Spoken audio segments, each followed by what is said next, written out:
बिस्मिल्लाहिर्रहमानिर्रहीम, अस्सलामुअलैकुम and a very warm welcome to all of you. जी नाज़रीन, कैसे हैं आप? अंबर नाइट के साथ आपकी खिदमत में आपकी मेज़बान एक दफ़ा फिर हाजिर है।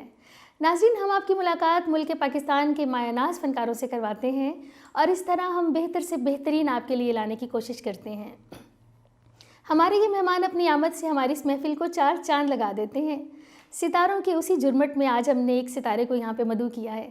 जी हाँ, मेरी आज की मेहमान गुलकारा एक ऐसी शख्सियत जो मुल्क पाकिस्तान का जाना पहचाना नाम है और वो किसी तारुफ की मोहताज नहीं। वैसे तो उनके क्रेडिट में बहुत सारे एजाज़ात हैं, लेकिन एक ख़ास बात जो मैं उनके लिए कहना चाहूँगी, ये उन खुशकिस्मत गुलकारों में से हैं जिन्हें प्ले बैक सिंगिंग का एजाज़ हासिल है।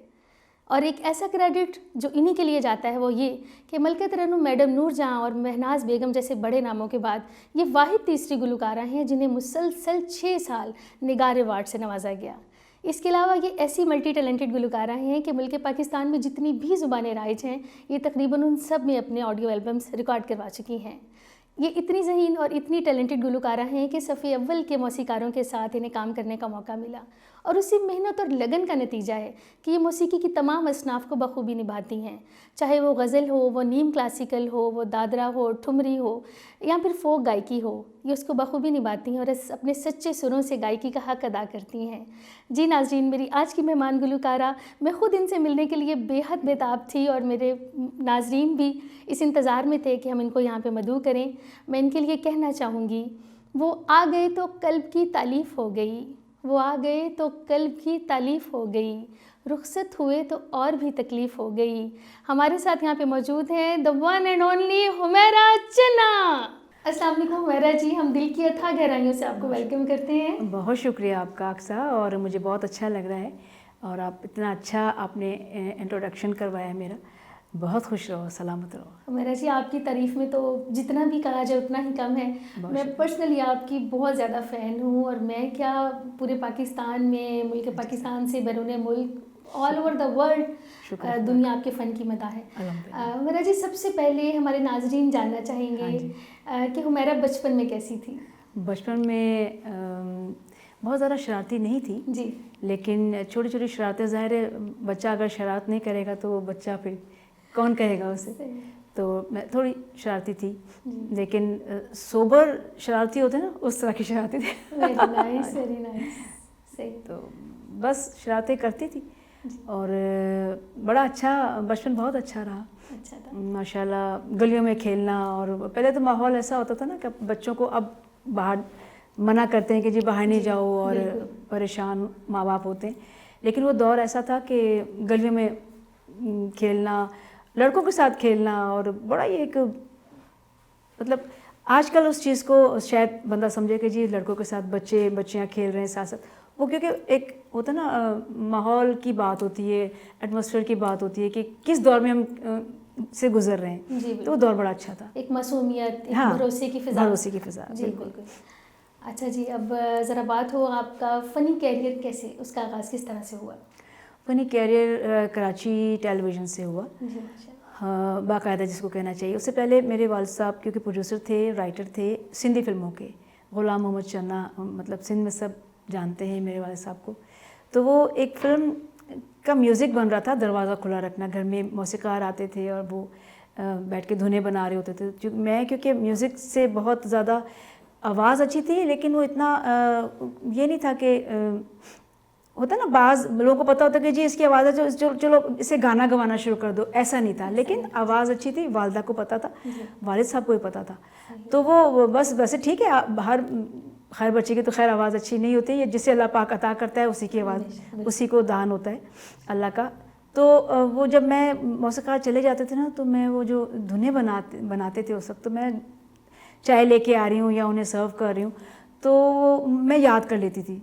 तो जब मैं याद करती थी तो मैं अम्मा को, अब्बा को सुनाती थी कि अंकल ने आज ये ट्यून बनाई थी, तो वो बड़ा खुश होते थे ना। तो वो फिर उस फिल्म में ही एक सॉन्ग था कि जो रिकॉर्डिंग पे जा रहे थे, तो अब्बू ने एक, मैं समझती हूँ उस टाइम पे बड़ी एक दिलेरी की बात है कि एक उस टैलेंट को जो कि अल्लाह पाक ने अता किया है, उसे बजाय रोकने के, छुपाने के, मेरे वालिद साहब ने कहा कि नहीं, ये गाना जो है ये अगर हुमैरा गाए तो कैसा रहेगा। तो अम्मी हैरान हुई कि फ़िल्म का गाना, फिर दूसरा ऐसा सीखा तो कुछ है नहीं।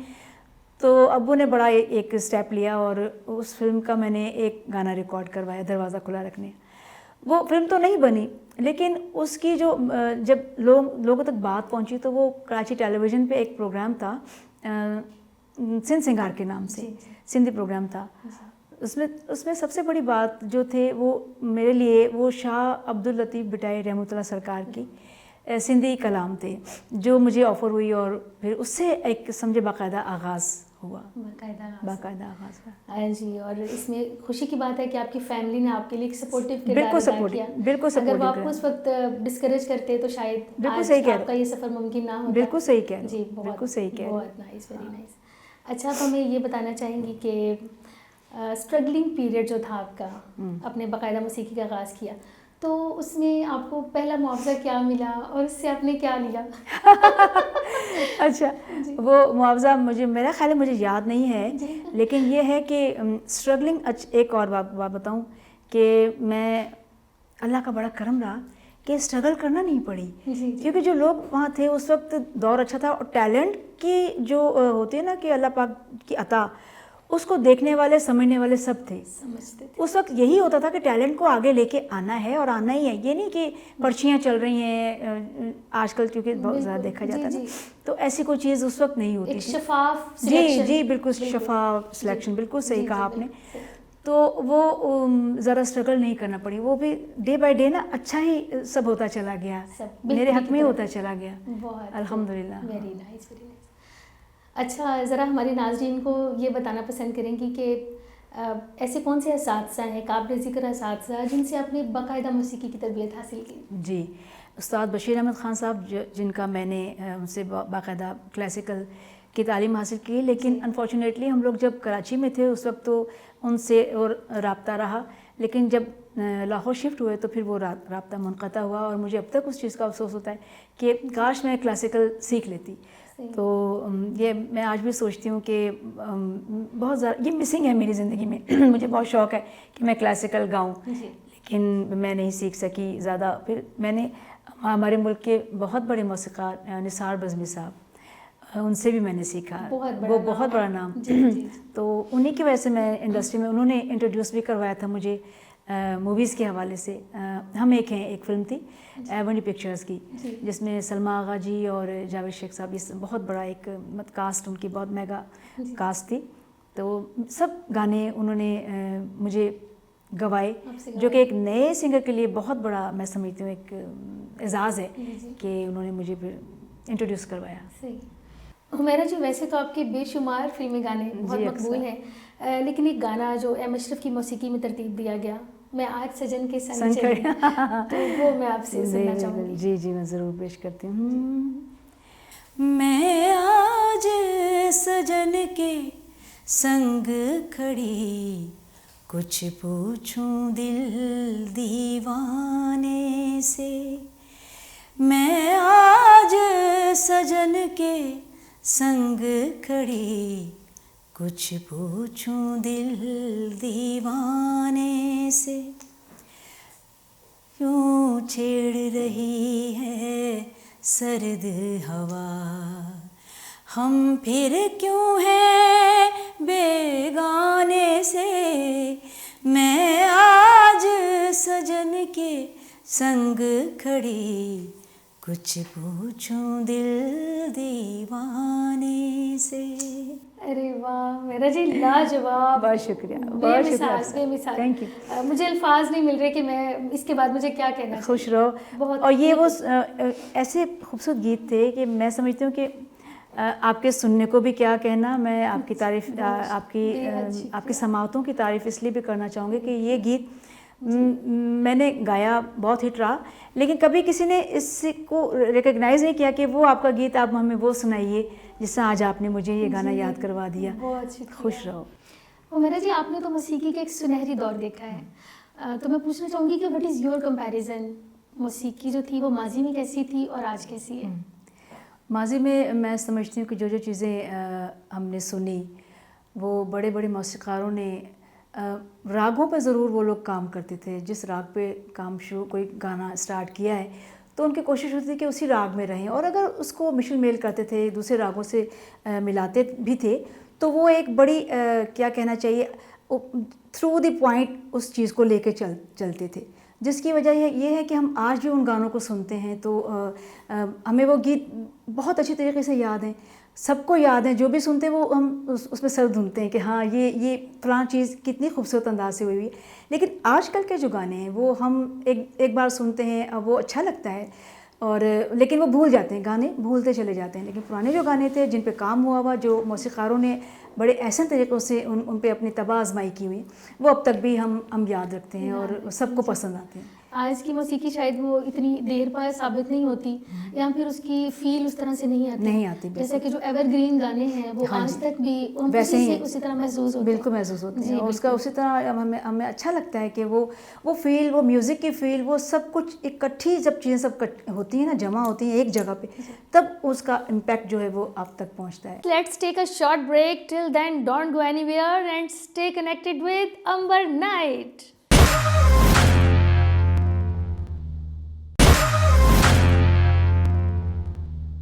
Welcome back viewers. तो आप क्या समझती हैं कि आजकल के दौर में कौन सा ऐसा सिंगर है जिसकी आवाज़ में कुछ दर्द है, या फिर जो एक अच्छा म्यारी काम कर रहा है? कुछ ऐसे सिंगर्स जिनको आप बहुत सारे लोग बहुत अच्छा काम कर रहे हैं, और हम इस चीज़ में कभी अपने आप को कम ना समझें कि हम, और तारीफ़ ना की जाए, ज़रूर तारीफ़ की जानी चाहिए। वो जो मेहनत करते हैं और जिन्होंने अपनी मेहनत से अपने नामों को आगे नाम बनाए हैं। कराची में बहुत अच्छी आवाज़ें हैं, लाहौर में बहुत अच्छी आवाज़ें हैं। मुझे एक सिंगर हैं बहुत पसंद हैं जो बहुत अच्छा काम करें, मोहम्मद अली साहब। वो बेसिक तो गज़लें गाते हैं, लेकिन उन्होंने इतना अपने म्यूज़िक के साथ अपने आप को जोड़ा हुआ है कि वो उनके गाने में नज़र आता है कि गाने में जो ऐसा तरीके से वो अपनी एक मोल्ड किया हुआ रियाज़त से अपनी आवाज़ को एक बैलेंस में लेके आए हैं। मुझे बहुत वो उनकी मेहनत से खुशी भी होती है कि चलो एटलीस्ट इंसान को अपने काम के साथ तो लगाव है। ऐसे लोग तो हैं कि जो मेहनत कर रहे हैं और जो इस दौर में अपने काम को कोशिश करें कि हम अपने आप को आगे लेके आएँ अच्छे काम के ज़रिए, तो वो बहुत अच्छा गा रहे हैं। हमारे नाज़रीन की भी खुशकिस्मती है कि आपकी इतना खूबसूरत तज्ज़िया और आपकी बातों से हम लोग मुस्तफ़ीद हो रहे हैं।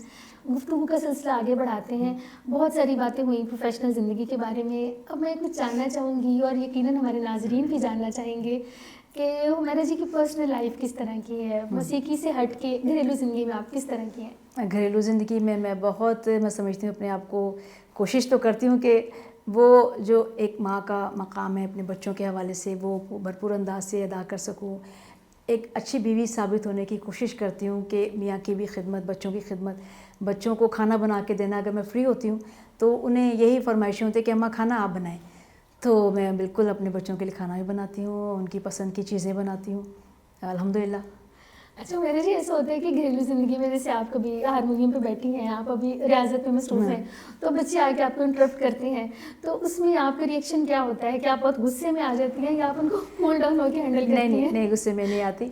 पहली बात तो मेरे बच्चे वो इंटरप्ट नहीं करते, उन्हें पता है कि हम रियाज़त में हैं और प्रैक्टिस कर रही हैं। बच्चों को भी तो लगाव है ना, ज़ाहिर है मेरे बच्चे हैं और ये जो अच्छा म्यूज़िक है उनके अंदर रचा बसा हुआ है, तो वो एक तो मुझे खुशी ये होती है कि वो अच्छा म्यूज़िक सुनते हैं।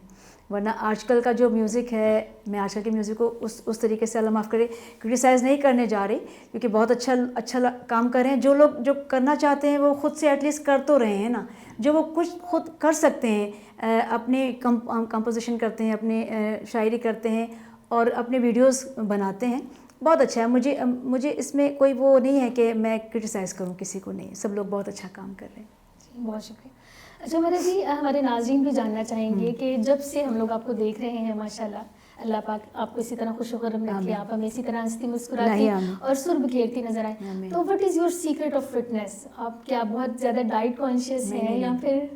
नहीं कोई डाइट कॉन्शियस नहीं हूँ मैं। थोड़ी सी वॉक की कोशिश करती हूँ कि वॉक को अपने ज़िंदगी का हिस्सा बनाए रखूं।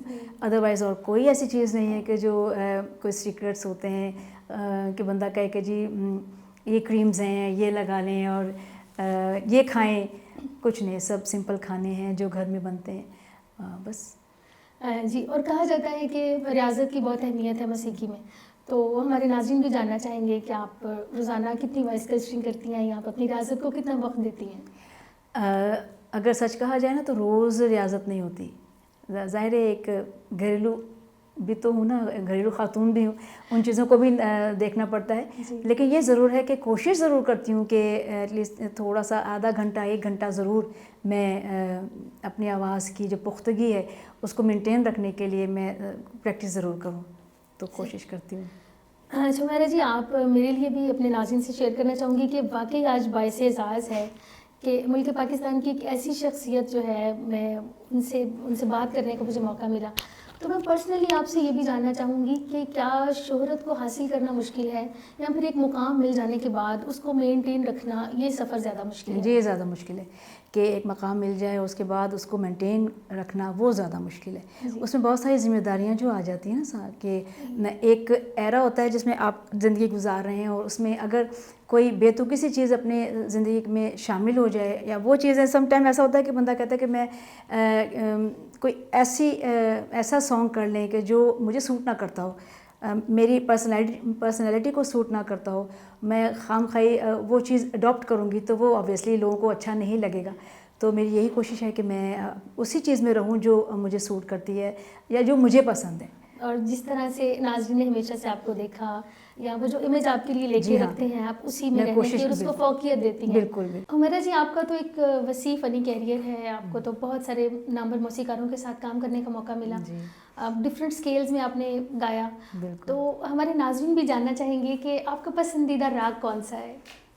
अच्छा, रागों की जहाँ तक बात है, जैसे मैंने आपसे पहले अर्ज़ किया कि मुझे अपनी ज़िंदगी में बहुत कमी महसूस होती है कि जितने रागों को सीखना चाहिए, ये तो एक ऑब्वियसली समंदर है, वो बंदा नहीं सीख सकता सब कुछ। लेकिन मैं इस तरफ से बहुत ही वो रही कि मुझे हासिल ना हो सका क्लासिकल गाना ना सीखना, क्योंकि अनफॉर्चुनेटली हम लोग जब ट्रैवल किया लाहौर की तरफ तो मेरे उस्ताद थे उस्ताद बशीर अहमद ख़ान, उनसे मैंने सीखना शुरू किया था। लेकिन बहुत जल्द हम लोग ट्रैवल कर आए लाहौर, तो फिर वो सिलसिला मुनक़ता हो गया। लेकिन गाने में ये ज़रूर है कि मुझे कुछ चीज़ें बहुत पसंद हैं, जैसे एमन है, दरबारी है, चंद्रकौंस और देस, ये चीज़ें बहुत गाने में अच्छा लगता है। लेकिन उनका ये नहीं मैं कह सकती कि जी उनकी आरोई क्या है, उनकी अमरोई क्या है, ये मुश्किल है मेरे लिए। और नाज़रीन, इसके बावजूद हुमैरा जी ऐसी महान गुलकारा हैं, इस खूबसूरती से, इस सच्चाई से अपने फ़न को निभाती हैं, हमेशा ऐसे बताती हूँ, हक अदा करती हैं। अच्छा हुमैरा जी, पीटीवी से आपकी गज़ल बहुत मकबूल हुई थी, ज़ुबान ज़द-ए-आम जी, बहुत ज़्यादा पसंदीदगी उसको मिली, बहुत पज़ीराई मिली। अपना हाल सुना कर ले, अपना अहवाल सुना कर लीजिए। जी, हमारे नाज़रीन वो आपसे अच्छा, मैं समझती हूँ कि बहुत अच्छी चीज़ों में एक आर्टिस्ट के लिए ये है कि उसके अपने गाने हिट हों, और स्पेशली पीटीवी के लिए। मूवीज़ की तो ज़ाहिर है एक बड़ा मीडिया है, बड़ा स्कोप है, वहाँ तो हिट होना बनता भी है। लेकिन पीटीवी के हवाले से वो दौर ऐसा रहा, बहुत सारे गीत मेरे बहुत मशहूर रहे, जिनमें सर फ़हरिस्त इस गज़ल का मैं ज़रूर बताती चलूँ कि अपना अहवाल सुना कर ले जाए, जब मुझे चाहे मना कर ले जाए। हमारे मुल्क के बहुत बड़े मौसीक़ार, बहुत नामवर मौसीक़ार मोहसिन रज़ा साहब, उनकी कंपोजिशन है, और उनके बिहाफ़ पे इतनी सारी चीज़ें हैं कि मैं अगर गिनवाने बैठूँगी तो शायद हमारा ये एक प्रोग्राम इंशाल्लाह हम ज़रूर भी देंगे मोहसिन रज़ा साहब के हवाले से।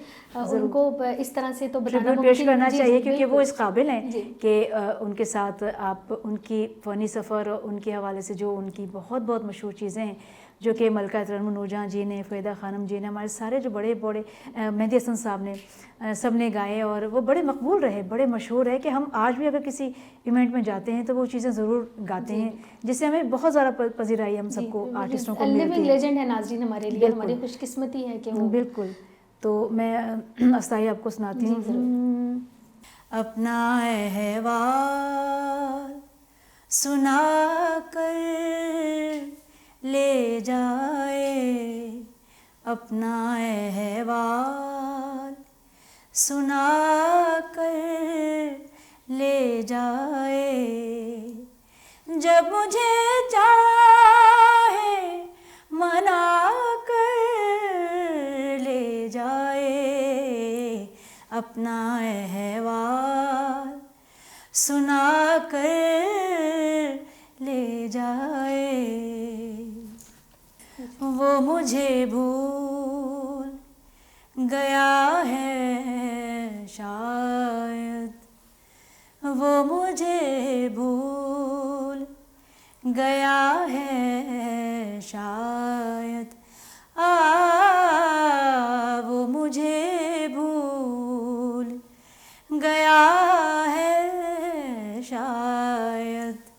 याद आ जाऊं तो आकर ले जाए, अपना अहवाल सुना कर ले जाए। बहुत खूब हुमैरा जी। यकीनन जिस तरह मैं किसी और दुनिया में थी, हमारे नाजरीन भी आपके सुर के साथ किसी और सफ़र में चले गए होंगे। बहुत खूब, बेमिसाल, लाजवाब, वाकई ही बहुत खूब। बहुत शुक्रिया, खुश रहो। आपके बेहद फिल्मी गीत भी मकबूल हुए जी। तो हमारे नाजरीन चाहेंगे कि उन गानों में से भी हम कुछ आपसे सुने। फिल्मी गीत ज़रूर। डुएट था वो अनवर रफ़ी साहब के साथ, तो जीवा फिल्म का।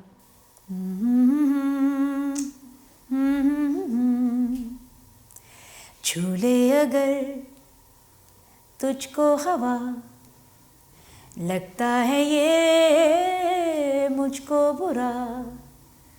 छूले अगर मुझको हवा, लगता है ये मुझको बुरा।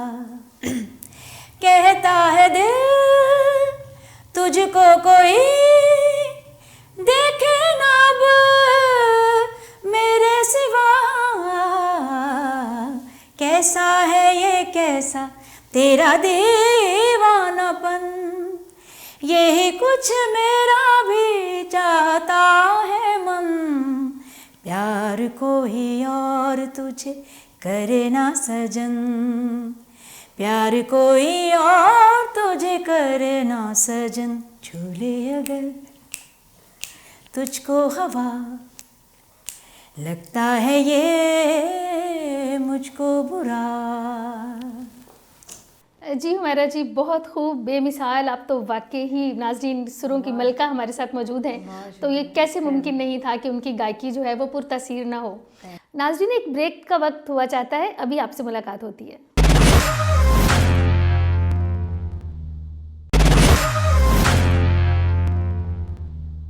एक बार फिर प्रोग्राम में आपको खुशामदीद कहते हैं। अच्छा हुमैरा जी, मैं आपसे जानना चाहूँगी, बहुत मज़ेदार बातें आपसे हो रही हैं, तो क्या आप अपने फ़नी कैरियर से मुतमईन हैं? आप ख़ुद को जिस मुकाम पे देखना चाहती थी, क्या आप ख़ुद को वैसा पाती हैं? अल्हम्दुलिल्लाह, मैं बिल्कुल मुतमईन हूँ और मैं समझती हूँ कि हर इंसान को ज़रूर मुतमईन होना चाहिए और अल्लाह का शुक्र अदा करते रहना चाहिए। हर लम्हा, हर उस चीज़ पे जो अल्लाह पाक की इनायत हो रही हो और अल्लाह पाक की जो आपको उसकी तरफ से जो इनायात हो रही होती है ना, उस पर ज़रूर शुक्र अदा करना चाहिए। ये हम चल फिर रहे हैं, सांस ले रहे हैं, तो ये कितना करीम की करीमी है कि हम जितना शुक्र अदा करें अपने रब का वो कम है। बेशक, हर हाल में अल्लाह पाक का जितना शुक्र अदा किया जाए वो कम है। बिल्कुल। अच्छा मेरा जी, अपने नाज़रीन को हम बताना चाहेंगे कि आपके बहुत सारे प्रोग्राम्स तो हमने देखे, तो आपके जो इस वक्त लाइव आपके प्रोजेक्ट्स हैं या फिर आपके अपकमिंग प्रोजेक्ट्स हैं वो कौन कौन से हैं?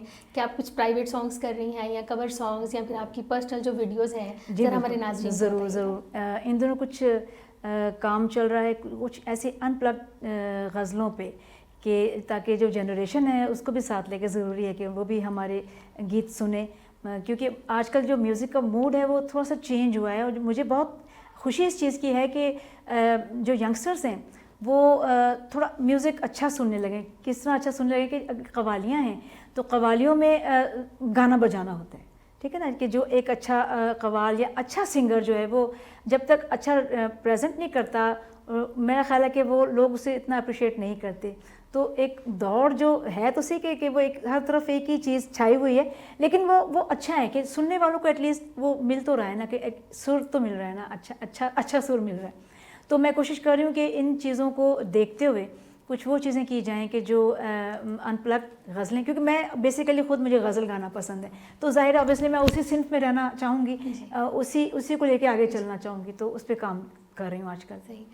मतलब हमारे नाज़रीन जानना चाहते हैं कि नीम क्लासिकल में आपका रुझान ज़्यादा है। बिल्कुल नीम गज़ल क्लासिकल, गायकी जी में। जी जी जी बिल्कुल। जी जी। तो आप जो अनप्लग्ड गज़ल का जिक्र कर रही थी, हमारे नाज़रीन को भी ज़रा उससे मुस्तफ़ीद करें। अनप्लग्ड कुछ तो नई चीज़ें होंगी, कुछ वो जो मैडम नूरजान की नीयत शौक़ जो हमारे फिर आ गई वो जिक्र, मोहसिन रज़ा साहब का जिक्र तो नीयत शौक़ है, रात फैली है, उस्ताद नज़र हसन साहब की कंपोजिशन है, तो इन पे कुछ काम मैं कोशिश कर रही हूँ कि क्योंकि वो इतने बड़े चीज़ें हुई हुई हैं, इतनी वसी पैमाने पर, जिसमें गायकी शामिल है, जिसमें धुनों की तरतीब शामिल है कि मैं पहुँच नहीं सकती उन चीज़ों तक, कभी भी नहीं पहुँच सकती। अब मैंने कभी इन चीज़ों को इसलिए नहीं अडॉप्ट करती कि जी मैं बेहतर गा सकती हूँ, ऐसा मेरा ख्याल है कोई सिंगर भी नहीं, उसको नहीं चाहिए कि वो ये अगर गाता है तो वो इंस्पिरेशन के लिए गाता है, क्योंकि वो सही इंसाफ नहीं कर सकते हम उन चीज़ों के साथ कि जो मलका जी ने गाई हुई हैं और जो मेहदी हसन साहब ने गाई हैं या महनाज बेगम ने गाई हैं। तो यह है कि हम तबर्रुकन उन चीज़ों को ज़रूर कोशिश करते हैं कि हम गाएं। जी, तो फिर उसी तबर्रुक में से थोड़ा सा तबर्रुक हमारे नाज़रीन के लिए भी होना चाहिए। ज़रूर जी, शुक्रिया।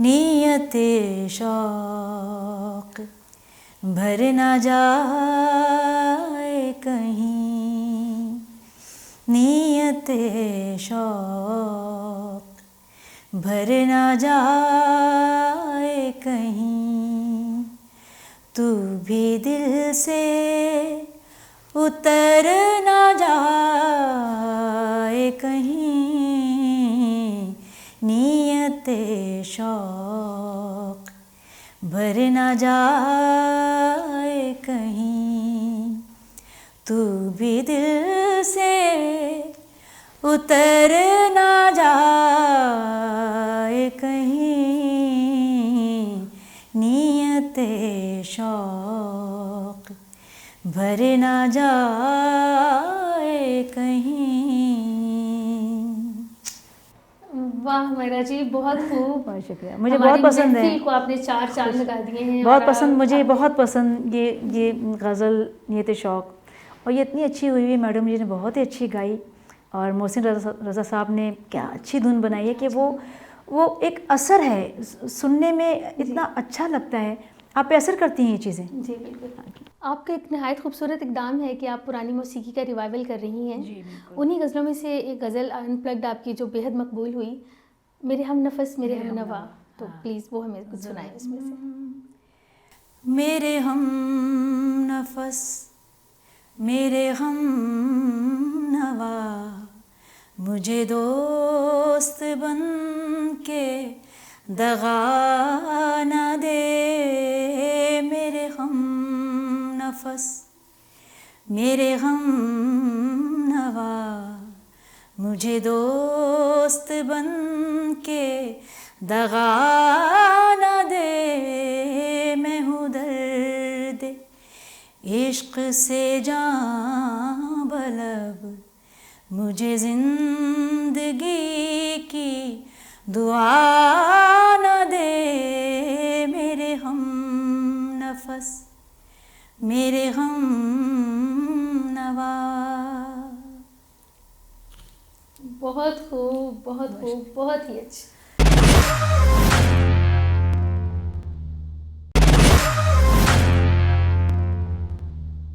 जी हुमैरा जी, हमारे नाज़रीन जानना चाहेंगे कि हमारी इतनी सुरीली और इतनी मधुर गुलकारा जो हैं, उन्हें खाने में क्या पसंद है?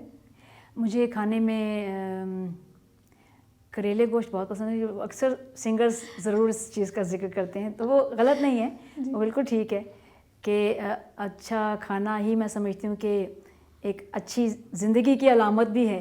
तो शामी कबाब हैं, पुलाव है, करेले गोश्त है, धनिया गोश्त है, मैं बनाती भी खुद हूँ और खाने में बहुत अच्छा लगता है। Very nice, very nice. Asian food जो है आप उसको बहुत जी, ज़्यादा पसंद हाँ करती जी, हैं। हाँ जी, हाँ जी। अच्छा मेरे जी, आप माशाल्लाह एक अरसा दराज से मुंसलिक हैं, अपने शोबे से वाबस्ता हैं, तो आपने दूर दराज के सफ़र किए, बैरून मुल्क भी आपने वतन अज़ीज़ हाँ का जी, नाम रोशन किया, हाँ जी। तो जो ये इंटरनेशनल ट्रैवलिंग थी वो कैसी रही, वो हाँ। एक्सपीरियंस आपका कैसा रहा? इंटरनेशनल ट्रैवलिंग तो बहुत अच्छी रहती है अल्हम्दुलिल्लाह। और लोग जब अपने मुल्क में तो ज़ाहिर पहचानते हैं, लेकिन बैरून मुल्क जब अपने ही लोग पहचानते हैं तो वो ज़्यादा अच्छा लगता है। कि अमेरिका में अगर किसी मॉल में चली गई हूँ तो बहुत सारी फैमिलीज़ पहचान लेती हैं, तो वो ज़्यादा अच्छा मुझे बहुत पसंद आता है। वो चीज़ बड़ी अच्छी लगती है उस वक्त के हम। अजीब सी मुसर्रत होती है हाँ, उससे, बहुत बहुत खुशी अच्छा हासिल लगता है। होती। जी। और ये है कि जब जहाँ तक परफॉर्मेंस का ताल्लुक़ है कि मैंने बैरून मुल्क कहाँ का परफॉर्म किया, हर जगह परफॉर्म किया। मैं लास्ट ईयर मैं कनाडा थी, तो वहाँ एक मोज़ैक फेस्टिवल होता है। उस मोज़ैक में एक दिन पाकिस्तान की तरफ से मैंने रिप्रेजेंट करना था और सेकंड डे इंडिया से ऋचा शर्मा ने रिप्रेजेंट करना था। तो वो बहुत मज़ेदार वाक़या ये रहा कि हम उसी होटल में थे जहाँ ऋचा इंडियंस भी आर्टिस्ट भी उसी में ठहरे हुए थे। तो नीचे लॉबी में मुलाकात हुई ऋचा जी से, तो बहुत माशाल्लाह बहुत वो लोग तो अदब करने में तो बहुत आगे हैं ना, उनका इस हवाले से कि अपने कदरदान हैं, बहुत ज़्यादा कदरदान भी हैं, और वो अपने आर्टिस्टों को या उस सिंगर को किसी भी हवाले से, वो किसी भी फ़न से ताल्लुक़ रखता हो, वो अदब बहुत मतलब झुक के अदब करना, और ये मुझे बहुत पसंद आती है उनमें ये चीज़ कि वो इतना प्यार देते हैं। तो मुझे कहा कि ऐसा करते हैं, उस एक दिन मैंने परफॉर्म कर लिया, सेकंड डे उनकी परफॉर्मेंस थी, तो मुझे कहा कि हम क्यों ना एक गाना साथ गाएं। मुझे थोड़ी सी हेजिटेशन हुई कि ये माशाल्लाह इनका इतना नाम है और एक अलग से जॉनरा होता है ना इंसान का कि मैं किस जॉनरा में गाती हूँ, उनका जॉनरा क्या है, लेकिन वो माशाल्लाह इतने खुले दिल की मालिक हैं। और उन्होंने कहा कि आप गाएं बाहों में चले आओ, लता जी का। और उन्होंने यहाँ रेशमा जी का गाना एक परफॉर्म कर, मैडम नूरजहां जी का उन्होंने गाना परफॉर्म कर, 2 गाने करने थे, एक मैडम नूरजहां जी का और एक रेशमा जी का। तो मैंने कहा ठीक है हम कर लेते हैं। तो वो यूट्यूब पे भी है और आप सर्च करें तो उसमें उसकी जो मोहब्बत है ना, वो एक आर्टिस्ट बीइंग ए आर्टिस्ट, जी मैंने देखा उसके जो सरहदें होती है ना वो तो ठीक है अपनी जगह पे है ये सब चीज़ें, लेकिन आर्टिस्टों को सरहद का वो बाउंडिंग नहीं है। आर्टिस्ट आर्टिस्ट है चाहे कहीं का भी हो। तो वो परफॉर्मेंस इतनी अच्छी रही है और उसने साथ मिलके गाया, ऋचा जी ने मेरे साथ मिलके गाया। वो बहुत अच्छा गाती हैं, मुझसे कई गुना ज़्यादा वो अच्छा गाती हैं। तो मुझे उनकी ये जो अप्रिसिएशन है वो कभी नहीं भूलेगी कि उन्हें बहुत ज़्यादा अप्रिशिएट किया था। इसीलिए अप्रिशिएट किया था कि वो ख़ुद बहुत अच्छी हैं ना। मैं मुझ में इतनी कोई गुण नहीं है, मैं इतनी अच्छी आर्टिस्ट नहीं हूँ, लेकिन वो लोग बहुत अच्छा सुनने वाले, बहुत अच्छा गाने वाले हैं। तो उनकी वो जो बाअदब एक तरीका था वो मुझे बहुत पसंद आया था। ये तो आप हमें बता रही हैं अपने कनाडा के टूर के बारे में। हाँ। तो क्या कभी इंडिया जाने का इत्तेफाक हुआ आपको? बहुत बार जाने का इत्तेफाक हुआ। मैंने बम्बई में परफॉर्म किया, चंडीगढ़ में, दिल्ली में, और बड़े अच्छे बड़े नामवर आर्टिस्टों के साथ, हरिहरन जी के साथ बम्बई में मैंने परफॉर्म किया, और तलत अज़ीज़ साहब के साथ मैंने बेंगलोर में परफॉर्म किया, वडाली ब्रदर्स के साथ मैंने दिल्ली में परफॉर्म किया। मैं कहती हूँ कि उन लोगों की जो मोहब्बत और जो पजीराई है वहाँ के आर्टिस्टों की भी और वहाँ के लोगों की भी, बहुत प्यार करते हैं वो आर्टिस्ट को। आपका सफ़र इतना खूबसूरत है और ऐसी नामवर शख्सियात के साथ आपको काम करने का मौका मिला, और वाकई ही आपका फ़न माशाल्लाह ऐसा है, वो इतना सच्चा है कि आप इससे भी बहुत ज़्यादा डिज़र्व करती हैं, और अल्लाह पाक इसी तरह आपके सुरीले सफ़र को कायम दाम रखे। जी नाज़रीन, जैसे कि आप जानते हैं कि हमारे साथ मुल्क पाकिस्तान की कोयल मौजूद हैं, तो मेरे जी आप हमारे नए आने वाले गुलकारों को क्या पैगाम देना चाहेंगी? जी मैं यही कहना चाहूँगी कि सबसे पहले तो आप बड़ों का अदब करना ज़रूर सीखें।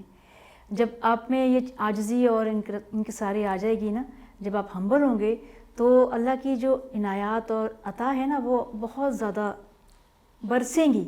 यकीन कीजिए ये चीज़ें आजमाई हुई हैं। तो बेशक टैलेंट है और सीखें ज़रूर, कोशिश करें कि कोई ऐसे असातिज़ा से ज़रूर आप कोऑर्डिनेट करें, और अपने आवाज़ की जो लोच है उसको जो क्या कहना चाहिए पॉलिश है वो ज़रूर कीजिए। और ये दोनों चीज़ें फिर जब शामिल हो जाएंगी तो फिर बस बहारें ही बहारें। जी बहुत खूब। और आप क्या समझती हैं कि जो हमारे नए आने वाले टैलेंट है, कुछ टैलेंटेड लोग भी हैं, लेकिन ये एक अलमिया है मुल्क पाकिस्तान का कि यहाँ पे कुछ अच्छे प्लेटफॉर्म्स नहीं हैं नए सिंगर्स के लिए। तो आपके ख़्याल में क्या ऐसे कुछ इक़दामात मुमकिन हैं जहाँ पे नए आने वाले सिंगर्स को कुछ रहनुमाई हासिल हो जी सके? बिल्कुल, इक़दामात करने चाहिए। लोग कहते हैं कि ये सब कुछ गवर्नमेंट पर नहीं छोड़ें, लेकिन गवर्नमेंट कुछ ऐसे इक़दामात ज़रूर करें कि जो हमारे यंग आने वाले हैं, कुछ इस तरह के अकेडमीज़ हैं तो सही, मौजूद हैं, लेकिन वो इतनी ज़्यादा नहीं हैं।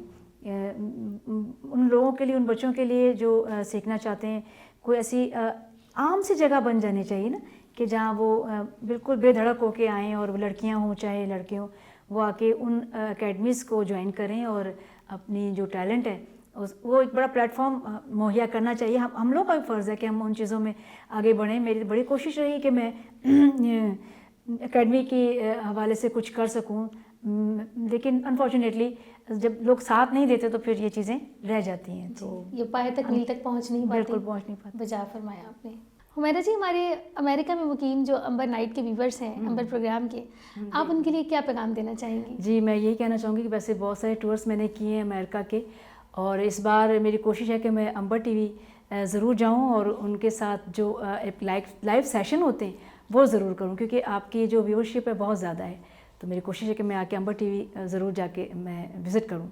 उमैरा जी, मैं तहे दिल से आपकी मशकूर हूँ, और मेरे व्यूवर्स भी तहे दिल से आपके मशकूर हैं कि आपने इतनी मसरूफियत में से हमारे प्रोग्राम के लिए वक्त निकाला। अल्लाह पाक इसी तरह आपके सुरीले सफ़र को कायम व दायम रखे, और आप एक लिविंग लेजेंड हैं, और हम इसी तरह आपको हंसते मुस्कुराते देखते रहें। इस दुआया शेर के साथ आपको रुखसत करना चाहूँगी। तेरी हयात का हर लम्हा शादमा गुजरे, तेरी हयात का हर लम्हा शादमा गुजरे, बहार सजदा करे तू जहाँ जहाँ गुजरे। आमीन। बहुत शुक्रिया। थैंक यू, आपका बहुत शुक्रिया।